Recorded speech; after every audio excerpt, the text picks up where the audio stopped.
има две нови истраги. Да ви кажем, и не сум изненаден. После моите реакции во средата, не знаев дали за 3 дена, за 7 или за 10 ќе дојде ова што дојде. Еве го дојде за 7, ако добро можам да пресметам. Така што ништо не ми изненади. Првото е поврзано со пописот. И навистина не знам дали наредната истрага ќе биде отворена за работа, например, дека некаде сум ручал и на сред ручење сум морал да станам и да заминам, па сум направил штета на буџетот што сме го платиле целото јадење, а јас еве на средина сум станал, сум отишол да ручам. Шала на страна, сакам да кажам дека во спроведувањето на пописот имаше државна комисија која што си ја трукаше својата работа. Црсто верувам дека тоа го правеше одговорно, професионално. Сите ние другите што сме и во политика, веројатно и пошироко граѓаните, следевме што се случува, бевме загрижени да нема некакви проблеми, но одвуките си ги носеа тие. Ние може само да следиме, да си коментираме меѓу нас и така натаму, но одвуките си ги носеа органите кои што за тоа беа назначени. Тие јавно објавија и објаснија зошто дошло до прекин на пописот. Така што и ова го сметам како уште еден чекор на СЈО во правец на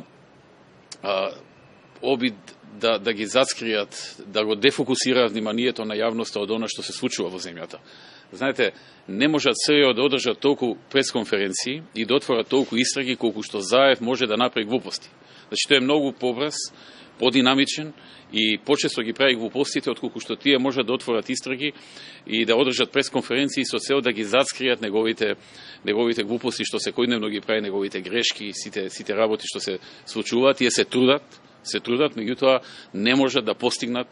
Тоа се случува секој ден и навистина слушаме дека се вклучуваат и други институции да му помогнат со дефокусирање на јавноста, да му помогнат да се дефокусира јавноста од ова што се случува, тргнувајќи од летото кога го потпиша оној штетен договор со Бугарија, па сега овој договор, овој закон, неуставен закон поврзан со употреба на јазиците, па начинот на кој што влегува во решавањето на името со рушење на сите позиции на државата, на Република Македонија, сите преговарачки позиции и сите други глупости што ги прават на дневна база, колку и да се трудат овие политичко-партиски институции, како што е СЈО и веројатно другите институции кои што ги имаат ставено под контрола, тие не можат да го покријат сето тоа што Заев го прави како глупости на дневна база и заради кое што граѓаните секојдневно се повеќе и повеќе се разочарани од него.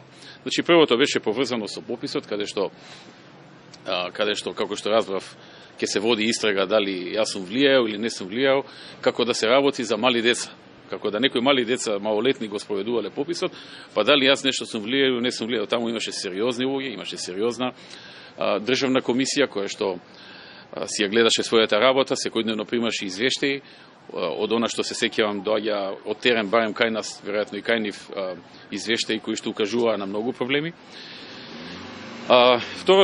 Втората работа за која што дознав дека ќе отвореле истрага да истражуваат е уште по абсурдна, од причина што станува збор за објава на меѓународен тендер, кој што имаше исто така комисија, составена од луѓе од различни министерства, кои што го спроведуваат тендерот, мислам на број 5, и уште 7 наблюдувачи, и тоа од Европската комисија, од Европската инвестициона банка и од ЕБРД, кои што учествуваа во финансирањето на тој проект. Тие 7 наблюдувачи и таа комисија, од она што го дознав, ја донели одвуката, ја испратиле до Брисел, до Европската комисија. Европската комисија не знам колку денови, недели и така натаму го разгледувала сето тоа, проверувала дали направиле правилен избор, дали сгрешиле нешто и слично. На крај го вратила со одобрување дека може да се изврши тој избор што е извршен. И потпишан е договорот од представници на Министерството за финансии на Република Македонија и од представникот, односно амбасадорот на Европската унија во Република Македонија.